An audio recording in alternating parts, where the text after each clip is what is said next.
Sinnar police ठाण्याच्या हद्दीतील खापराळे नाका आणि सिन्नर सरदवाडी रस्त्यावर मोठ्या प्रमाणावर अतिक्रमण होऊन नागरिकांना जाण्या-येण्यास त्रास होत होता।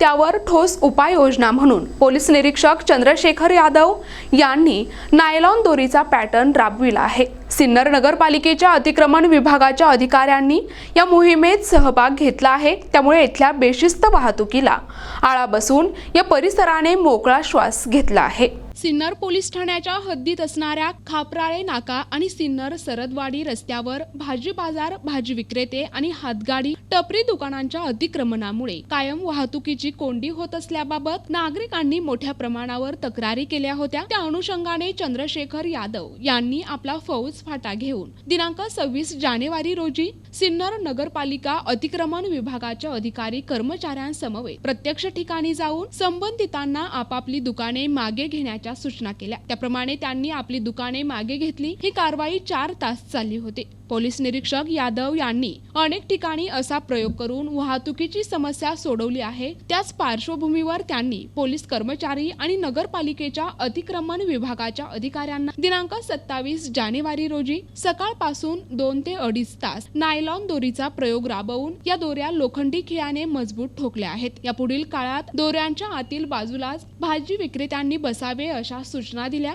जो कोणी या नियमाचे उल्लंघन करेल त्यांना कारवाईला सामोरे जावे लागणार असल्याचा इशारा पोलीस निरीक्षक यादव यांनी दिला आहे। या उपक्रमाचे सिन्नरच्या नागरिकांकडून कौतुक होत आहे। यावेळी नाशिक ग्रामीण जिल्हा पोलीस अधीक्षक शहाजी उमाप, अप्पर पोलीस अधीक्षक आदित्य मिरखेलकर, उपविभागीय पोलीस अधिकारी निलेश पालवे यांच्या मार्गदर्शनाखाली पोलीस निरीक्षक चंद्रशेखर यादव, पोलीस हवालदार सुखदेव जाधव, माणिक टिळे, पोलीस नाईक विनोद गोसावी, समाधान बोराडे, धनाजी जाधव, हेमंत तांबडे, अंकुश दराडे, कृष्णा कोकाटे, मंगल सिंग सोनवणे, प्रकाश चव्हाण तसेच सिन्नर नगरपालिका अतिक्रमण विभागाचे अमित रायते, प्रशांत गरगटे, सागर वराडे, गणेश जगताप आदींनी परिश्रम घेतले आहे।